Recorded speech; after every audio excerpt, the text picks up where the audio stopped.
For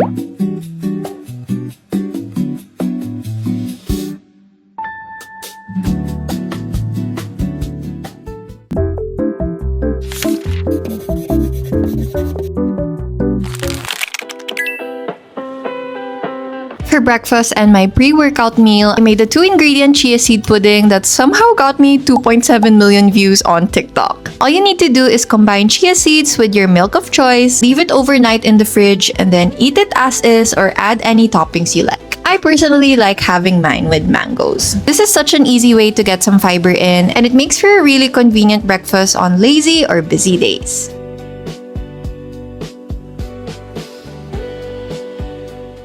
Hey guys, I just got back from the gym. Today's workout literally had me dying. As in every freaking set, I felt like I was fighting for my own life. But anyway, it was a good workout and now I'm hungry. It's currently 12 o'clock and I'm gonna be cooking some lunch. I saw you guys earlier nung breakfast. I had chia seed pudding and I apologize for not talking much. I was really sleepy and I wasn't in the mood.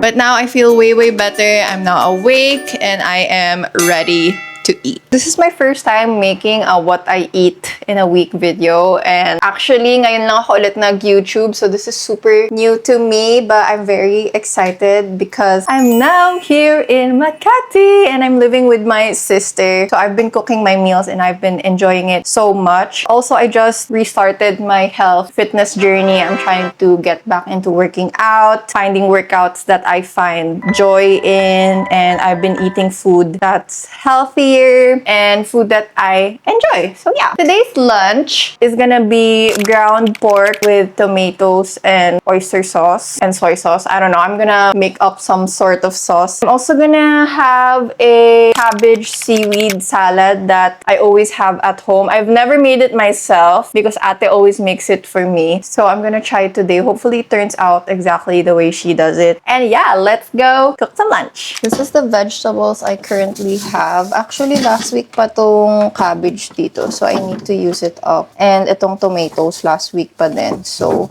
I'm pretty sure these are super ripe na. So, I'm excited! Is there a way for me to like cut and still be able to show my face? I don't know. This whole YouTube thing is so new to me. A lot of people think na it's the same lang as TikTok or Instagram. But it is so different. Like, I don't know, I had a hard time earlier, but I think kailangan ko lang masanay. I'm gonna prep the vegetables first before I start cooking para tuloy-tuloy na. And isahang gamit na lang ng cutting board. Wait, I should wash the vegetables first. Hold up. The lighting here is so bad. Please bear with me. Let's just cut this in half.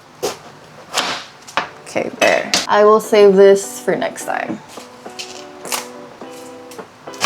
It's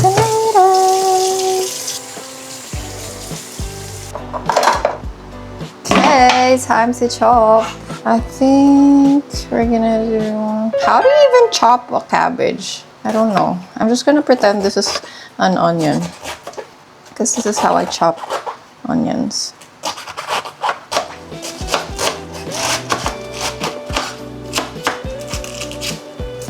Core.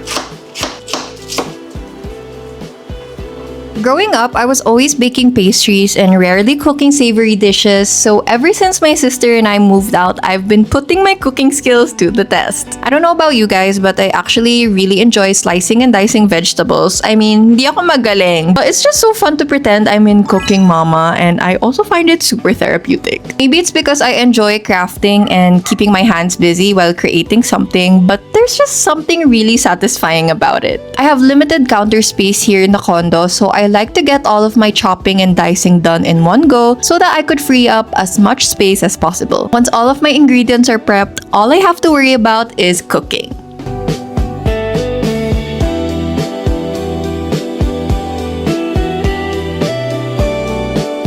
This unit actually comes with an induction stove, but we decided to get an electric stove to place on top instead because it heats up faster and mas energy efficient. I didn't know that before, so if you're also planning to move out, maybe that's something that could help you.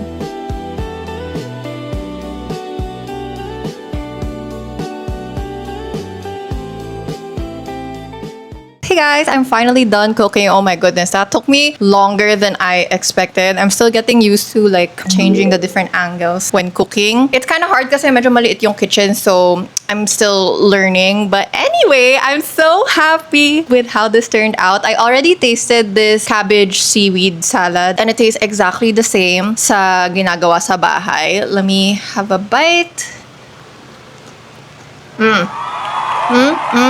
If you like seaweed and you want to get some fiber in, this is the perfect way. Super simple lang. I just boiled the cabbage for I think like 3 minutes and that was it. And then konting sesame oil lang and a little bit of salt to taste. And it's amazing. It's literally addicting. Cooking always makes me thirsty. I don't know why. I actually didn't taste itong ground pork. I just eyeballed the oyster sauce and soy sauce. So hopefully it tastes good. I'm super hungry, so I'm just gonna go for it. Hindi ako mag-rice today because I am on a calorie deficit. I'm trying to lose the unhealthy weight that I gained. So I'm upping my protein, which is great kasi kakatapos ko lang mag-workout. And I'm also trying to up my fiber intake because I had an executive checkup nung July 9. Basta first week of July. And oh my gosh, yung metabolic age ko is 29. I'm 24. That's not good. So I've been making an effort to like eat better. So this is my attempt. Nag-enjoy naman ako magluto. I always enjoy cooking. It's just so fun because I grew up watching cooking shows when I was 9. I discovered Food Network and I would watch it pagka-uwi from school up until gabi. I didn't watch cartoons that much na. I don't know why. Basta I was always watching cooking shows. I was always fascinated and then I had a baking phase. And then until now, I always watch cooking shows, cooking competitions. What are you?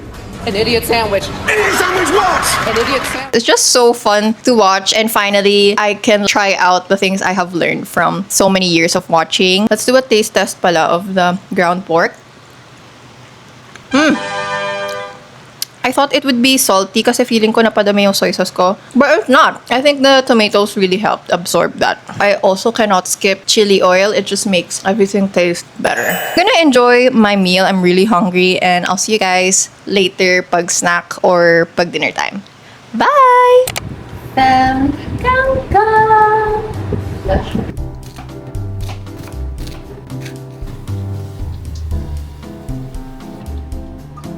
I have this noodle dish at least once a week because it only takes me about 15 minutes to make and it's just so comforting and satisfying after a long tiring day. I love using these udon noodles that I get from the imported section of the grocery store and you don't have to store them in the freezer or fridge, which is amazing, and they cook so quickly, like in under 5 minutes. I just top them off with some kind of sauce, veggies, and then an egg or two. I don't really have exact measurements, but for the sauce, I always use some soy sauce, mirin, and chili oil. Depende sa mood ko, I also add some sugar, gochujang, or oyster sauce. Today though, I added this soy garlic sauce pack from UFC and it was so good. This is my 3rd or 4th time using it and I just love how it tastes. I'm pretty sure this is meant for marinating meat, but it actually really works well as a noodle sauce too. Lagi ko to nakikita sa grocery store, so please let me know if you guys are gonna try it.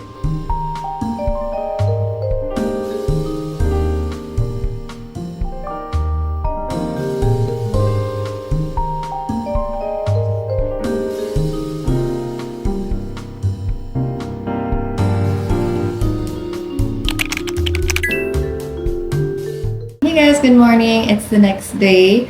It is currently 7:45 and I have a 9 a.m. yoga class. So I just reheated some leftovers for my breakfast. Longganisa, scrambled egg, and then hot water and some calamansi. I also have some rice here because I need carbs today for energy because for some reason by the end of yoga class I always feel really hungry, so I feel like I'm not eating enough. So yeah, I'm just gonna enjoy my breakfast and read my book and I'll see you guys at lunch. Hey guys, it's been a few hours. It's currently 3:34. My last meal was kaninang breakfast pa. I did yoga and then I cleaned the kitchen. I deep cleaned the kitchen. Ngayon lang ako ulit nagutom. So, my sister ordered me Subway! I got a steak and cheese sandwich with tomatoes, pickles, lettuce, and then chipotle sauce, something like that. Wala kasi yung Thousand Island sauce that I always order. So, I'm not sure if it's good. Hopefully it is. This is what it looks like.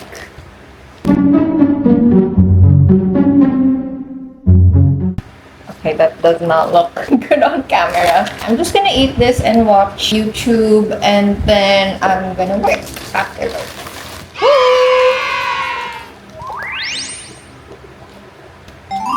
The sauce is nice. It's like sweet, spicy. I had some groceries delivered by Grab because I couldn't be bothered to go out. Wala masyadong grocery na malapit dito sa condo. So, Grab was the easiest option. This took 4 hours to arrive, which is kind of long na delay sila. But it's okay because they had to shop for it. So, I don't really mind. First thing we have is flat tops because my sister, she's right there. She's going to make, ano tawag doon? Yeah, chocolate palitaw. And with that, I also got some glutinous rice flour. So that will be dessert later. I also got Kewpie mayo for like a salad, Mentos gum for my purse. This is sugar-free, which is really nice. Parmesan cheese for my sister kasi 2 days na siya naghahanap nito. You happy? I also got isang Greek yogurt. I'm not really a yogurt fan, pero I kind of want to make like a taco, not taco, like a sour garlic, what's it called? Garlic mayo something sauce. But Greek yogurt is lower in calories, so yogurt instead of mayo. Pero may mayo ako dito. Ano daw? Does it make sense? I also got, what is this? Spring onion. Tinan niyo yung top. Parang lanta na, tuyo na. But I super love green onions, so I am excited to cook with that. I'm not really a fan of plastic. Sana paper bag na lang, pero understandable. I will be reusing this na lang. I got spreadable salted butter. For some reason, mas mura yung spreadable kesa yung bar? Not bar. What is it called? Block? I thought this would be more expensive than the stick form, yung solid form. But this is cheaper by like 30 pesos. So, decided to get that. But I did get unsalted na like stick because this will be for cooking. I got dalawang meat lang. I don't know if I want to show it. I'm not a fan of how meat looks when it's raw. But I got chicken breast and beef, yung maninipis na cut for like sukiyaki something. Actually, baliktad. Ito pala yung beef. And then, ito yung chicken. Wait! I asked for tofu. Wala yung tofu ko. Okay. Oh well. That's it for this haul. I'll see you guys later pag dinner na. My sister sent me a few Instagram reels of gyudon, so that's what I decided to make for dinner. Gyudon pairs perfectly with rice, so I just made some for my sister, but since I'm currently on a calorie deficit, I just made the same cabbage and seaweed salad that we had earlier. One thing about me and my sister is that we both love garlic, so I always add an extra 2 to 4 cloves to a recipe. Ewan ko, I just think it makes everything taste better. For the sauce, I just followed the recipe I found on TikTok. I didn't have dashi, so I just left that out and used a little bit of beef bouillon instead. And by beef bouillon, I just mean nor cube. And guys, it tasted really good considering na kulang yung ingredients ko. But if I were to make this again, I would definitely splurge a little more on the beef. I should have bought the thinly sliced beef for hot pot or samgyeopsal from a Korean or Asian grocery store because I feel like that would have been more tender. But overall, I'm super happy with how my gyudon turned out.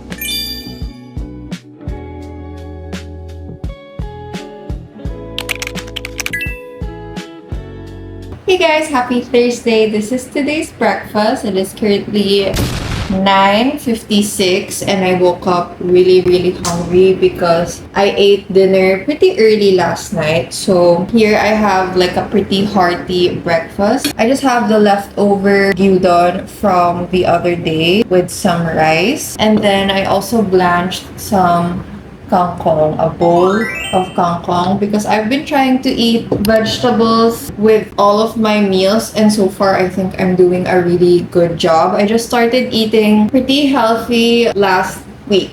Yeah, I've been cooking my meals every day since last week, and I've been incorporating lots of gulay and more protein and less carbs. That's sort of the diet that my dietitian recommended to me when I got my executive checkup. So yeah, more gulay, more protein, less carbs, because I am a carb monster. I can eat just carbs and I'd be happy. But yeah, I'm going to the gym later to do lower body, which takes a lot of energy because I do lift the heaviest during lower body days. So I have a half cup of rice. And yeah, it's just all about balance, and I've been really proud of myself, and I've been really feeling much better and more energized ever since I started like fixing my diet and my workout routine. I'm gonna just enjoy my breakfast while reading my morning book, and then I'll see you guys for lunch.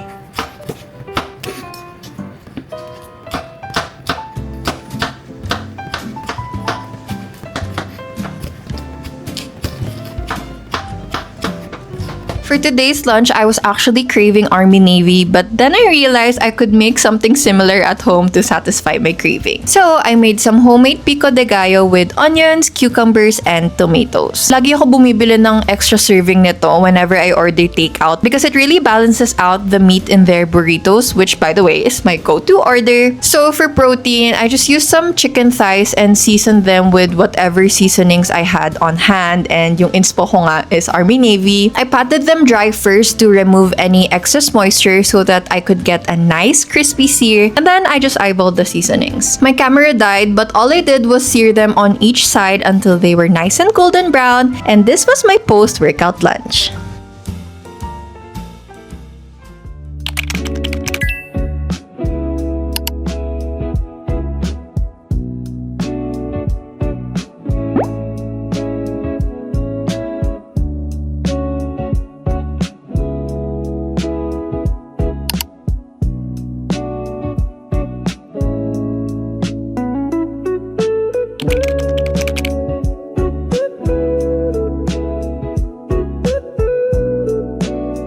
Hey guys, I'm at Genki Sushi here in Glorieta. I had an event earlier and I haven't had lunch. My last meal was kanina pang breakfast. I don't know why I didn't eat. I just forgot. I'm gonna have sushi because I've been craving and I'm super excited. I just ordered a salmon and miso soup.